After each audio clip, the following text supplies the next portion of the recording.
स्वागत है सभी का एक और एपिसोड में। मैं सईद खान और आप देख रहे हैं हकीकत इंडियन टीवी।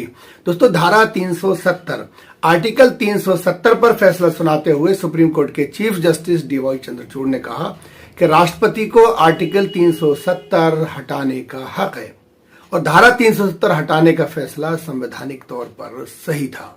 संविधान के सभी प्रावधान जम्मू कश्मीर पर लागू होते हैं। ये फैसला जम्मू कश्मीर के एकीकरण के लिए अनुच्छेद 370 का फैसला सुनाते हुए Supreme Court chief justice DY Chandrachud ने कहा कि राष्ट्रपति को आर्टिकल 370 हटाने का हक है और 370 हटाने का फैसला सही था। संविधान के सभी प्रावधान जम्मू कश्मीर पर अब लागू होते हैं। ये फैसला जम्मू कश्मीर के एकीकरण के लिए था। सुप्रीम कोर्ट में आज 5 जजों की अलग अलग बेंच में 3 फैसले आए और इनका निष्कर्ष यही था, इनका अर्थ यही था कि धारा 370 जो मोदी सरकार ने जम्मू कश्मीर में हटाई है वो सही है। धारा 370 हटाने के 4 साल बाद सुप्रीम कोर्ट ने ये ऐतिहासिक फैसला सुनाया है और सुप्रीम कोर्ट ने साफ कहा कि इस पर चर्चा करना अब मुनासिब नहीं है। सुप्रीम कोर्ट के 5 जजों की बेंच ने अलग अलग अपने फैसले में कहा कि 5 अगस्त 2019 को केंद्र सरकार ने जो फैसला लिया था वो संवैधानिक तौर पर सही था। उधर ये फैसला आने के बाद जम्मू कश्मीर में सुरक्षा बढ़ा दी गई है, इंटरनेट पर नजर रखी जा रही है। आइए बताते हैं कि असदुद्दीन ओवैसी ने क्या कहा। असदुद्दीन ओवैसी ने सुप्रीम कोर्ट के इस फैसले को निराशाजनक बताया है। उन्होंने कहा है कि बीजेपी को कोई नहीं रोक सकता। अब वो दिन दूर नहीं जब चेन्नई, हैदराबाद, मुंबई और कोलकाता को भी केंद्र शासित प्रदेश घोषित कर दिया जाएगा। उधर जम्मू में जश्न का माहौल है लेकिन कश्मीर में मायूसी है।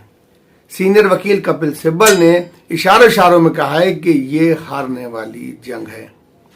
साथ ही सुप्रीम कोर्ट ने यह कहा है कि सितंबर 2024 तक जम्मू और कश्मीर में चुनाव कराए जाएं।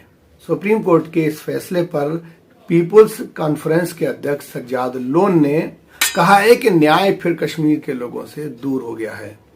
उन्होंने इस फैसले को निराशाजनक बताया। उन्होंने कहा कि भले ही धारा 370 कानूनी तौर पर रद्द कर दी गई हो लेकिन ये हमारी राजनीतिक आकांक्षाओं का हिस्सा बनी रहेगी। उधर महबूबा मुफ्ती का भी बयान आया है। अपने वीडियो संदेश में आज महबूबा मुफ्ती ने इसे निराशाजनक बताया, लेकिन हमें निराश होने की जरूरत नहीं है। हमारे मुखालिफ चाहते हैं हम निराश हो जाएं और पीछे हट जाएं। जम्मू कश्मीर के लोग इतने कमजोर नहीं है। ये हमारी हार नहीं है, ये भारत की हार है। जिस गंगा जमनी तहजीब के साथ कश्मीर के मुसलमानों ने पाकिस्तान को दरकिनार करके गांधी के मुल्क के साथ यानी कि हिंदू भाइयों के साथ हाथ मिलाया था, ये उनकी हार है। सरकार ने जिस गैर कानूनी काम को संसद में किया आज उसे ही जायज करार दे दिया गया।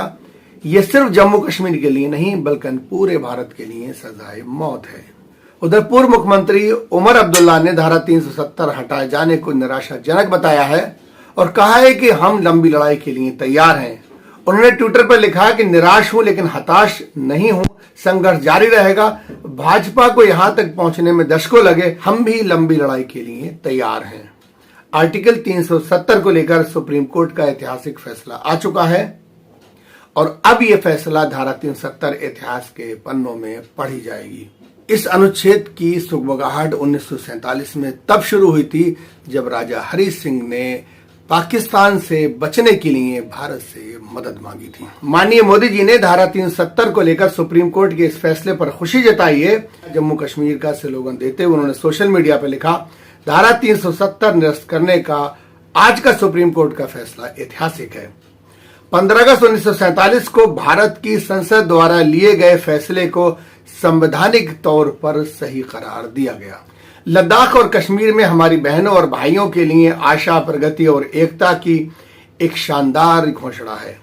सुप्रीम कोर्ट ने अपने गहन ज्ञान से एकता के मूल सार को मजबूत किया है जिसे हम भारतीय होने के नाते बाकी सबके ऊपर मानते हैं। चीफ जस्टिस ऑफ इंडिया ने अपने इस फैसले में कई बड़ी बातें कही। उन्होंने कहा कि हम चुनाव आयोग को सितंबर 2024 तक जम्मू कश्मीर में चुनाव सुनिश्चित करने के लिए कदम उठाने का निर्देश देते हैं और जम्मू कश्मीर को 2 केंद्र शासित प्रदेशों में पुनर्गठित करने की अब जरूरत नहीं है।